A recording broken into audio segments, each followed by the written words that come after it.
시간 말씀 함께 봅니다. 요한복음 12장 37절에서 43절까지의 말씀. 요한복음 12장 37절에서 43절까지의 말씀. 한 절씩 교독합니다. 이렇게 많은 표적을 그들 앞에서 행하셨으나 그를 믿지 아니하니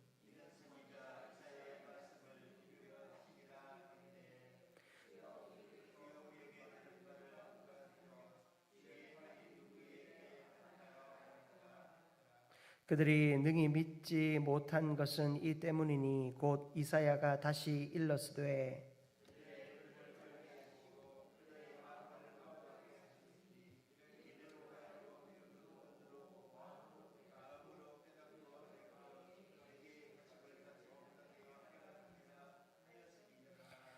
이사야가 이렇게 말한 것은 주의 영광을 보고 주를 가리켜 말한 것이라.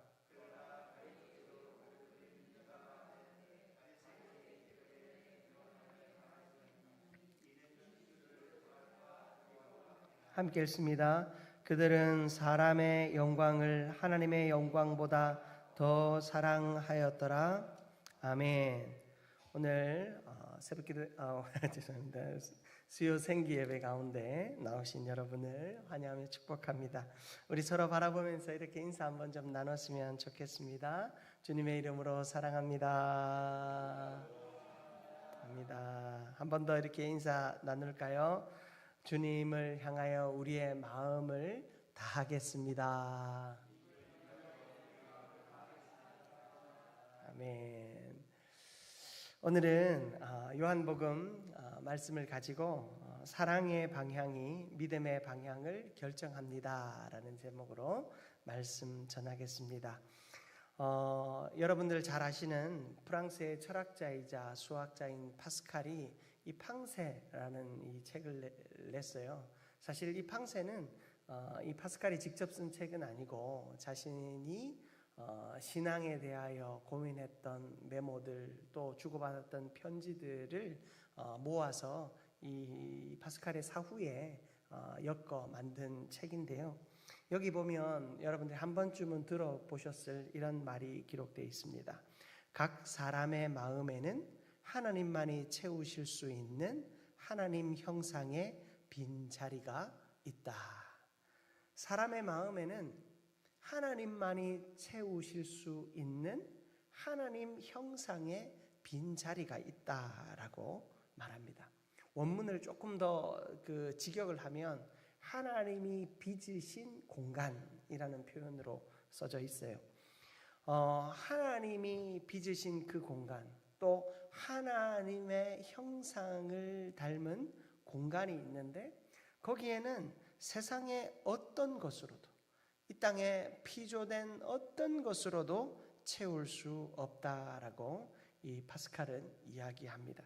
그것은 오로지 창조주이신 하나님만이 채울 수 있다라고 이야기해요. 여러분, 오늘날 많은 사람들은 우리 인생의 그 빈자리, 하나님 형상의 빈자리에 명예나 인기나 또 인정이나 성공을 담으려고 애를 씁니다. 여러분, 많은 사람들 중에 특별히 관계의 어려움을 겪고 있는 이들의 많은 부분들이요, 남에게 인정받기 위해 애쓰고 또 노력하지만 그 인정이 채워지지 않으므로 그 성격도 마음도 삐뚤어져 가는 것을 보게 돼요. 관계의 어려움을 겪고 있는 이들의 대부분의 모습들이 보면 그 뿌리 깊은 곳에서부터 솟구치는 그 인정 욕구를 채우지 못해서, 어떤 이들은 그 인정 욕구를 채우기 위해서 사람들에게 자신의 돈을 과시하고 학력을 과시하고 외모를 과시하지만, 여러분, 우리가 살아보면 알잖아요. 외모도 학력도 또 물질도 사실은 잠깐 그 사람에 대해서 생각해 볼 수 있는 여지가 될 수는 있지만 그것이 영원하여서 그 사람을 온전히 드러내거나 또 그 사람을 또 화려하게 만들어주지 않습니다. 여러분, 그 어떤 것도 우리가 인정을 바라는 그 욕구 앞에 보상해 줄 수 있는 것이 아무것도 없어요. 우리의 인정은 하나님이 하셔야 하고, 우리의 명예는 하나님이 높이셔야 하며, 우리의 성공은 하나님이 이루셔야 하는 줄 믿습니다. 그런 인생이 하나님으로 채우지 못하고 세상의 것으로 채우려 하니 자꾸만 삐뚤어지고, 그 모습을 바라보는 이들도 마음이 어그러지는 것 같습니다. 최근에 미국 심리학회 한 연구에서 이 청소년들에 대한 연구를 했는데, 이 청소년들이 이 SNS에 요즘에 이 좋아요 이 버튼 있잖아요. 이 청소년들이 부모나 교사의 칭찬보다 불특정 다수의 반응을 더 중요하게 여긴다라고 이제 이 논문을 발표했더라고요. 충분히 공감이 됩니다. 여러분, 우리 요즘 청소년들이 특히나 이 부모님이나 선생님이 이 아이의 인격을 존중하며 칭찬하고 그 아이의 존재를 칭찬하면 그것을 귓등으로 듣는 것 같아요. 한 귀로 듣고 한 귀로 흘려버리는 것 같아요. 하지만 그런 칭찬이 아니라 친구들 혹은 SNS에 어떤 불특정 다수가 내가 찍은 사진을 보면서 나를 칭찬하는 모습이 나에 대한 온전한 평가라고 믿는 거예요. 여러분, 그 사람들이 나에게 좋아요를 눌러주는 사람이 나에 대해서 뭘 안다고요? 여러분, 설교자만 해도 그래요. 요즘에 유명한 설교자들의 인기 있는 설교자들, 여러분, 그 분의 인격을 우리가 사실은 알 수가 없잖아요. 우리 모두는요, 숨겨진 내면이 있고 그 상처가 있습니다. 나의 존재를 존재 자체로 사랑해주는 그 부모님이 있다면, 그 부모님의 칭찬이 있다면 참으로 행복하고, 나를 조금이라도 더 알아주는 사람들의 말이 사실은 진짜이지요. 어떤 분이 그러더라고요. 유명한 목사님의 설교를 많이 들으시니까 그 옆에 있던 권사님이 하시는 말씀이, 그 목사님이 너 위해서 기도해 주냐? 우리 목사님은 너 위해서 기도해 주지 않냐? 예. 우리가 아무리 은혜를 받아도 공허한 이유는, 끊임없이 좋은 것을 쫓아가는 이유는 나의 존재를 인정해주고 알아주고 사랑해주는 사람을 만나지 못하기 때문이죠. 그래서 저는 여러분을 신방하는 것이 여러분의 존재를 더 깊이 알고 또 여러분의 있는 그대로를 사랑하고자 하는 열망입니다. 그래서 여기 계신 분들이 신방 잘 받으시는데, 여러분들이 우리가 신방하는 이유가 거기에 있거든요. 제가 여러분들의 기도의 제목을 받아서 기도하고 한번 얼굴 보며 이야기하며 기도하는 것보다 여러분들의 가정을 방문하고 그 상황들을 살펴보면 제가 여러분들이 뭐 좋은 게 있나 이렇게 살피겠습니까? 그저 여러분들의 삶의 자리와 그 흔적들을 바라보며 기도할 때 그 기도가 사실은 진심이 되는 거거든요. 우리 안에 나의 존재를 알아주는 자의 사랑과 그 인정이 사실은 진짜인데, 요즘 청소년들은, 요즘 사람들은 그런 인정과 칭찬을 목말라 하면서도 그 칭찬에 반응하기보다 오히려 나를 잘 모르는 사람들, 그저 나의 외면과 그저 나의 겉으로 드러나는 어떤 말과 행동에 대한 칭찬, 거기에만 깊이 반응하는 것을 봅니다. 여러분, 이것은 우리 청소년들만의 이야기가 아니지요. 우리 모두는 무의식 중에 누구의 시선을 더 의지하고 또 무엇을 더 갈망합니다. 내가 누군가의 시선을 의지하고 또 내가 무엇을 더 사랑하느냐에 따라 우리의 인생이, 방향이 결정됨을 우리는 알아야 합니다. 오늘 본문 속에는 예수님을 보았지만 믿지 못한 자들, 그리고 믿었지만 그 믿음을 드러내지 못하는 자들의 모습이 드러나고 있습니다. 그 이유는 단 하나였습니다. 그들은 하나님의 영광보다 사람의 영광을 더 사모했기 때문입니다. 여러분, 그들이 두려움이라는 옷을 입었어요. 두려움 때문에 예수님을 믿지 못한다라고 생각하고 다른 사람들을 의식해서 주님을 못 믿는다라고 말하지만 그럴듯한 옷을 입었지만 이 요한은 요한복음 12장 43절에서 분명히 말하고 있죠. 본문 말씀 보십시오. 그들은 사람의 영광을 하나님의 영광보다 더 사랑하였더라. 이 핑계 저 핑계 되지만 결국에 저들은 사람의 영광을 사모하고 있다라는 거예요. 하나님의 영광을 사모하는 것이 아니라 사람의 영광을 사모했기 때문에 예수님을 사랑하지 못했고 믿음을 갖지 못했고 예수 그리스도의 십자가가 아무 상관없는 존재가 되었다라는 것을 이야기하고 있는 것입니다. 여러분, 오늘 말씀을 통해 우리의 삶의 방향이 어디로 설정되어져야 할지, 우리의 사랑의 방향이 어디를 향해야 할지 깨닫고 또한 결단하는 시간 될 수 있기를 주님의 이름으로 축복합니다. 여러분, 첫 번째로 우리가 살펴볼 것은 이 사랑의 잘못된 방향은 우리에게 불신앙의 뿌리를 내리게 한다라는 사실입니다. 사랑의 방향이 잘못되어지면 여러분, 우리는 그 뿌리가 잘못 내려져요. 오늘 본문 37절의 말씀을 보십시오. 주님은 놀라운 선언이 여기 있습니다. 37절을 보십시오. 이렇게 같이 한번 읽어보겠습니다. 이렇게 많은 표적을 그들 앞에서 행하셨으나 그를 믿지 아니하니. 참, 주님께서 이렇게 많은 기적을 행하셨는데 그들이 믿지 아니하였다라고 이 요한은 선언하고 있습니다. 예수님께서 나사로를 살리셨습니다. 소경의 눈을 뜨게 하셨습니다. 수많은 기적을 보여주셨지만 그들은 믿지 않았습니다. 단지 기적이 부족해서인가요? 예수님의 기적이 조금 더 있었으면 그들이 믿었을까요?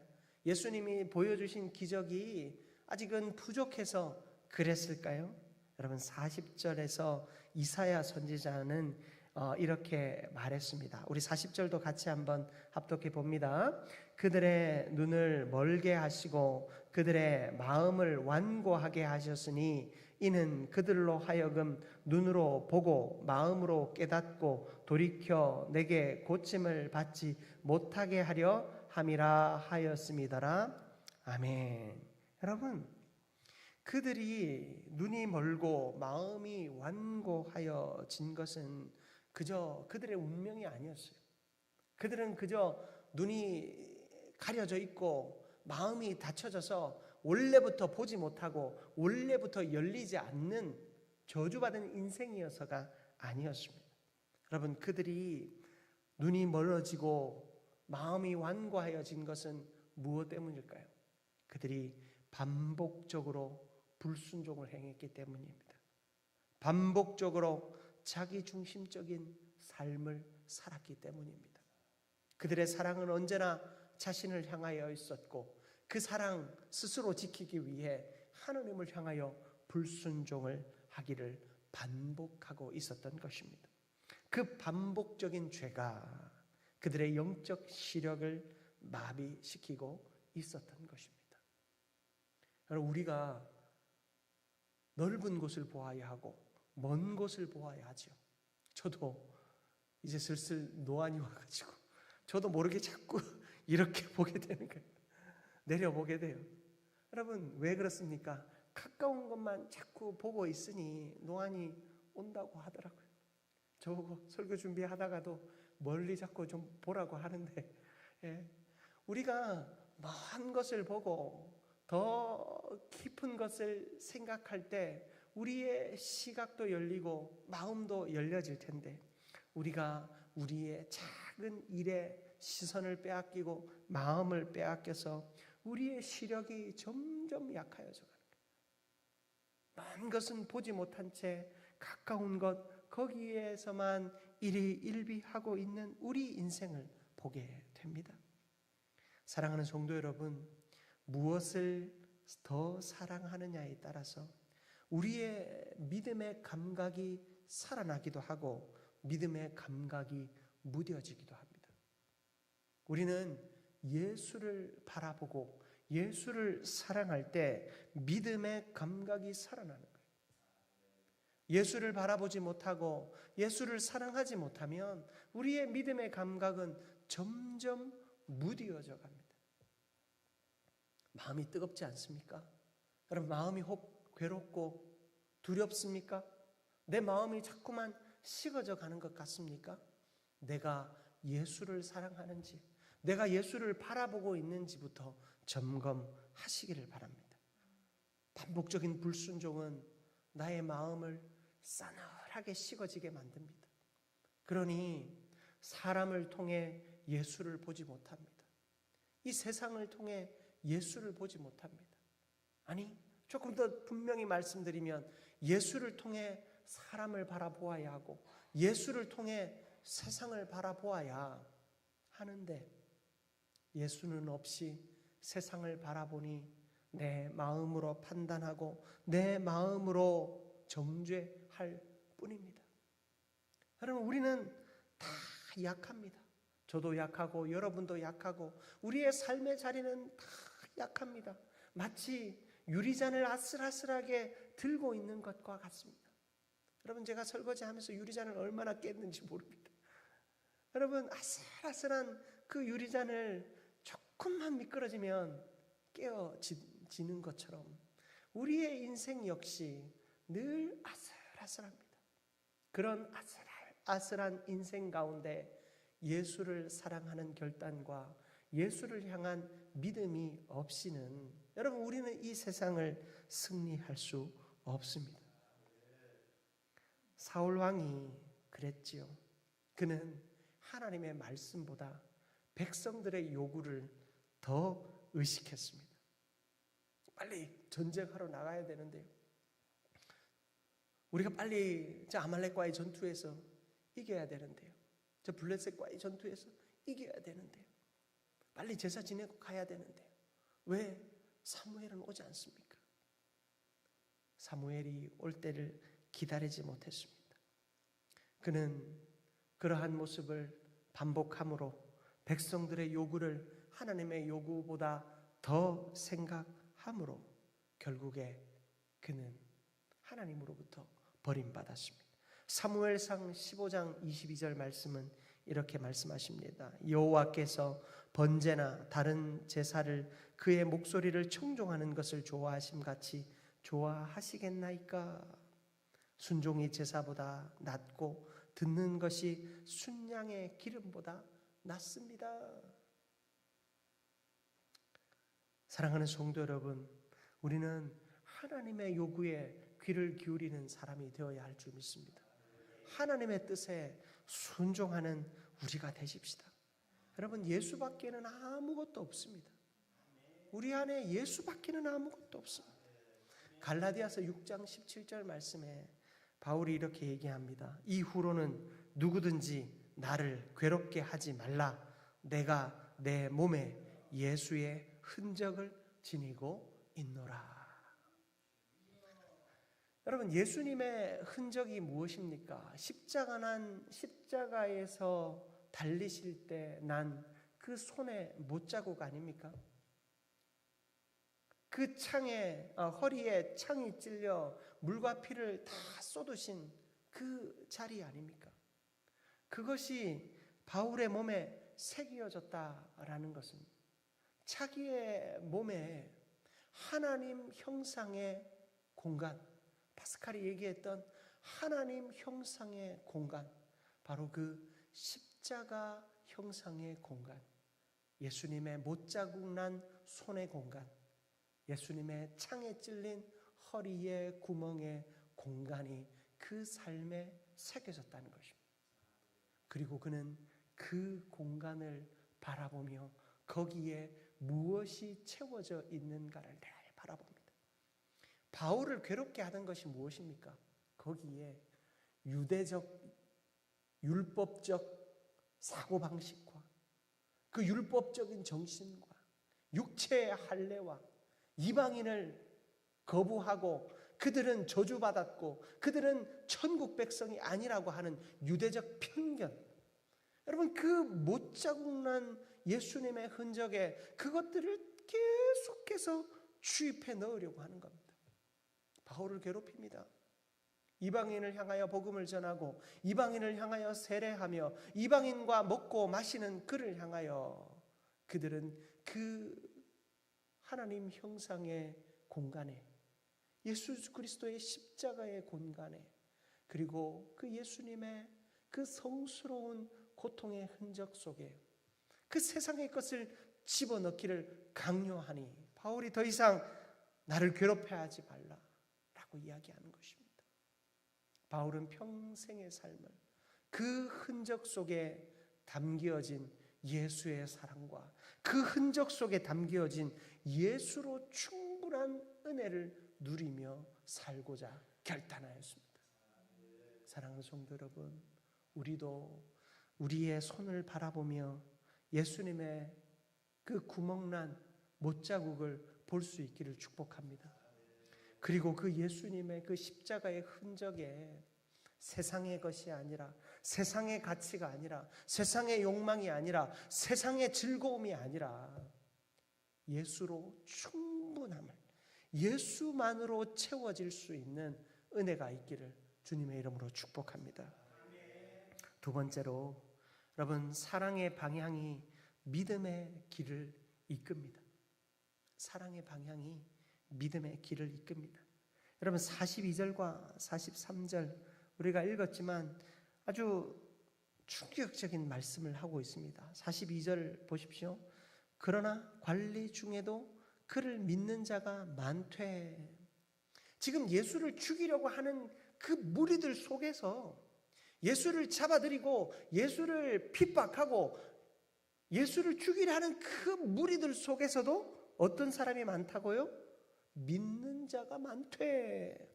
바리새인들 때문에 드러나게 말하지 못하니 이는 출교를 당할까 두려워함이라. 사실 너무나도 무거운 결단의 요구예요. 여러분, 결단하셔야 된다는 거예요. 내가 믿음이 있는데 믿음이 성장하지 못하고 그 믿음이 믿음답지 못한 이유는 내가 출교당할까 봐. 뭐예요? 세상에서 내 친구들에게 버림당할까 봐, 내 직장에서 쫓겨날까 봐, 내 공동체에서 왕따 당할까 봐 믿음을 드러내지 못하는 거예요. 저는 청소년들에게 종종 이런 권면을 했어요. 이 말씀을 청소년들에게 전하면서 학교에서 네가 친구들에게 왕따 당할까 봐 걱정되어서, 친구들이 너 어색하게 여길까 봐 걱정되어서 예수 믿는 예수 믿는 모습을 드러내지 못하고 교회에서는 예수 믿는 사람의 흉내만 내고 살고 있지 않는가 권면한 적이 있습니다. 여러분, 청소년들이 이 예수 믿는 줄 알면 친구들로 인하여서 번거로워질까 봐 밥 먹을 때도 기도하는 듯 그냥 고개 숙이는 척하면서 들었다, 이렇게 신앙의 건강한 모습들을 드러내지 못하는 것을 볼 때 너무나도 안타깝습니다. 여러분, 청소년 어린 시절에 여러분 이것이 확고하게 잡혀지지 않으면 어른이 되어서도 동일해요. 어린 시절 내가 떳떳하게 예수 믿는 사람이라는 것을 드러내지 못하면 어른이 되어서도 동일하게 출교 당할까 봐 두려워서, 왕따 당할까 봐 두려워서, 예수 믿는다고 하면 사회생활하기 불편해질까 봐 두려워서 예수를 드러내지 못하고 어중간한 믿음 속에서 살아가게 되는 것입니다. 여러분, 우리는 결단해야 합니다. 내가 예수 믿는 사람이라고 선언하고 사람을 만나셔야 하고, 예수 믿는 사람이라고 선언하고 직장생활 하셔야 됩니다. 우리가 그렇게 하지 않으면 우리 안에 그 하나님의 놀라운 역사가 어디서 이루어지겠습니까? 우리는 이런 결단 앞에 서 있어야 합니다. 쫓겨날까봐, 왕따 당할까봐, 불편해질까봐 믿음의 길을 선택하지 못하는 이 어리석음에서 벗어나야 할 줄 믿습니다. 우리의 사랑의 방향은 온전히 주님을 향하여야 합니다. 예수 그리스도의 십자가를 향하여야 하고, 나를 위하여 죽으신 예수 그리스도의 사랑을 향하여야 하는 줄 믿습니다. 믿었지만 말하지 못한 자들, 믿었지만 드러내지 못하는 자들, 그들의 삶의 태도, 우리가 들으면요 다 이해가 돼요. 여러분, 저도 여러분들 신방해보면 교회 못 나오시는 분들 얘기 들어보면 다 이해가 돼요. 너무 이해가 돼요. 너무너무 이해가 돼요. 청소년들, 청년들, 교회 안 나오는 청년들 얘기 들어보면 다 이해가 돼요. 공감이 돼요. 너무 안타까워요. 제 마음이 그래서 더 괴로워요. 근데 솔직하게 직면해야 돼요. 43절 말씀 다시 한번 우리 읽어보겠습니다. 그들은 사람의 영광을 하나님의 영광보다 더 사랑하였더라. 여러분, 제가 신방 가서는 이 얘기 못하지만 강단에서는 제가 이 얘기 좀 해야 되겠습니다. 여러분, 사람을 더 사랑하기 때문에 못 나오는 거예요. 내가 그 마음 다 이해하고 그 마음 이해해서 위로해드리고 기도해드리지만, 여러분은 솔직하게 이 사실을 직면하셔야 돼요. 하나님의 영광보다 사람의 영광을 내가 더 사랑하고 있다. 그러면 직면하지 못하면 회개할 수 없어요. 제가 때로는 여러분들을 향하여 이런 말씀을 드릴 수밖에 없는 이유는, 죄에 대하여서는 직면하지 않으면 회개할 수가 없어요. 위로받고 사랑받고 그 위로와 사랑 속에서 평안을 누리고 싶지만, 여러분에게도 그 평안 드리고 싶지만, 이 사실을 직면하지 않으면 한 걸음도 나설 수 없습니다. 세상에서 우리가 빠져나올 수 없다라는 것입니다. 사랑의 방향이 신앙의 고백을 막아버렸어요. 이들의 사랑이 세상을 향하여 있었기 때문에, 세상을 향한 사랑의 방향이 이들의 진정한 믿음의 고백을 막아버렸어요. 예수를 죽이려 하는 수많은 무리들 속에서 예수 믿는 사람 분명히 있었지만 그들의 믿음을 드러내지 못한 것, 세상을 사랑하였기에, 세상을 향한 사랑의 방향 때문에 그들은 그들의 신앙의 고백을 막아버리고 그들의 존재가 믿음 없는 존재로 전락하게 된 것입니다. 여러분, 믿음은 결국 우리의 선택과 행동으로 드러나야 합니다. 여러분, 안타깝지만 죄송하지만 여러분, 우리의 사랑과 우리의 신앙과 하나님을 향한 우리의 온전한 믿음은 우리의 선택과 행동으로 드러나야 하는 것입니다. 사랑이 먼저입니다. 하나님을 향한 방향으로 돌아서는 것이 먼저입니다. 히브리서 11장 26절 말씀을 읽어드릴게요. 그리스도를 위하여 받는 수모를 애굽의 모든 보화보다 더 큰 재물로 여겼으니 이는 상 주심을 바라봄이라. 아멘.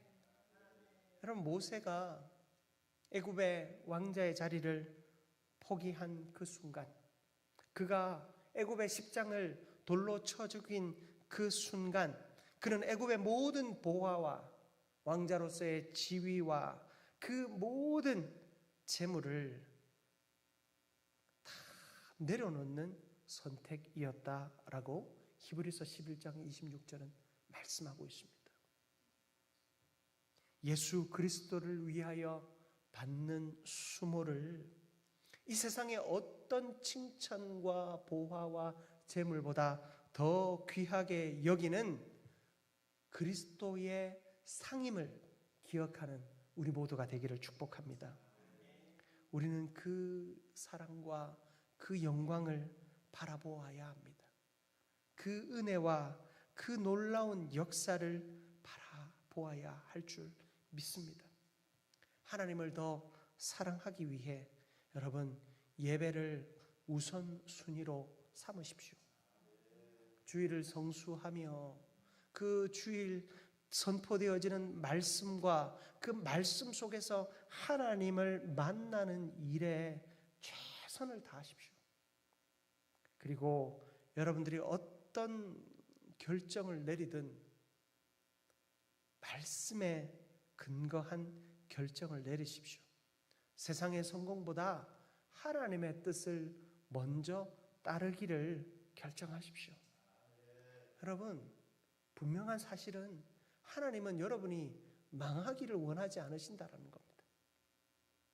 여러분들의 인생이 잘 돼서 하나님의 큰 영광이 되기를 원하신다는 것입니다.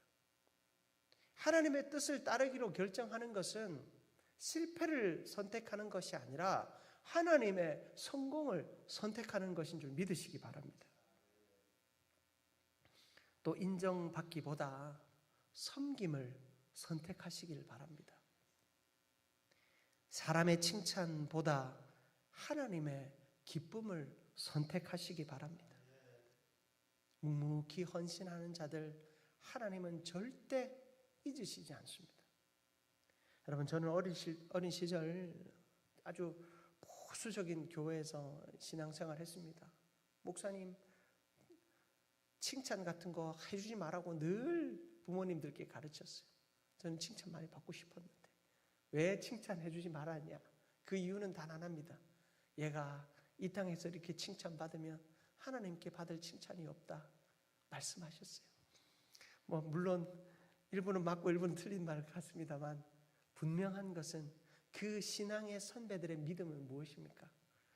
하나님 중심으로 살아야 된다는 거예요. 세상의 칭찬 바라면서 이 아이가 살지 않고 하나님 칭찬 바라며 살아야 한다는 그 가르침이 거기에 있었어요.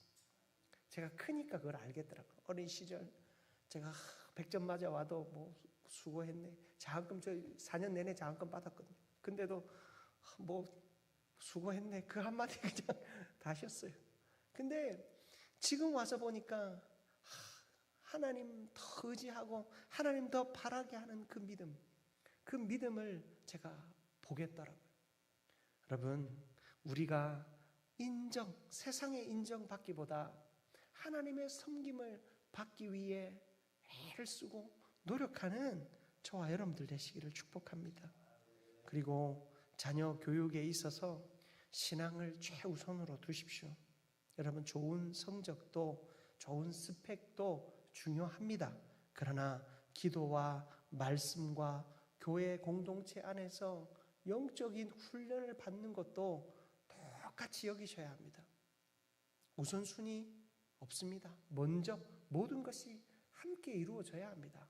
평일날은 열심히 공부했다면 주일날은 열심히 신앙생활하게 하십시오.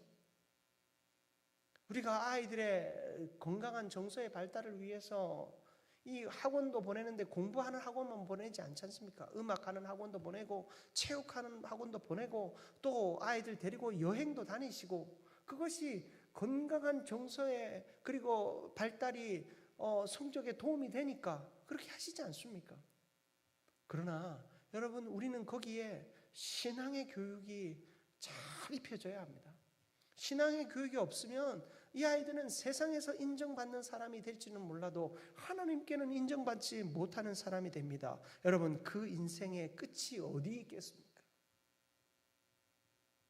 그렇게 사랑하고 존귀하게 여기는 자녀의 끝을 여러분, 지금 여러분은 어떻게 방향을 설정해 주고 있습니까? 또한 불이익을 감수하고서라도 믿음을 지킬 수 있는 성숙함이 있어야 합니다. 때로는 손해를 선택해야 될 때가 있습니다. 손해를 선택하더라도 그것이 하나님의 진리의 뜻에 따른 선택이라면 하나님이 그 결과 책임지실 줄 믿습니다. 사랑하는 성도 여러분, 우리는 이러한 여러 모양을 통하여 하나님도 사랑하는 삶 살아야 할 줄 믿습니다. 우리 신앙의 방향이 온전히 하나님께 향해 있기를 축복합니다. 마태복음 10장 32절과 33절이에요. 제가 읽어드릴게요. 누구든지 사람 앞에서 나를 시인하면 나도 하늘에 계신 내 아버지 앞에서 그를 시인할 것이요, 누구든지 사람 앞에서 나를 부인하면 나도 하늘에 계신 내 아버지 앞에서 그를 부인하리라. 아멘. 여러분, 예수님은 너무나도 간단하고 명료하게 말씀하셨습니다. 누구든지 사람 앞에서 예수 그리스도를 시인하면 예수 그리스도가, 하나님이 그를 내 자녀로 시인할 것이다. 내 백성으로 시인할 것이다. 그게 아니면 하나님도 아니다 말씀하십니다. 여러분, 우리의 믿음의 방향이 절대 하나님으로부터 흔들리지 않기를 축복합니다. 하나님 온전히 의지하며 믿음의 방향을 설정하고 믿음으로 나아감으로 하나님께서 주시는 온전한 기쁨과 감사와 평강이 여러분의 인생 가운데 가득할 수 있기를 주님의 이름으로 축복합니다.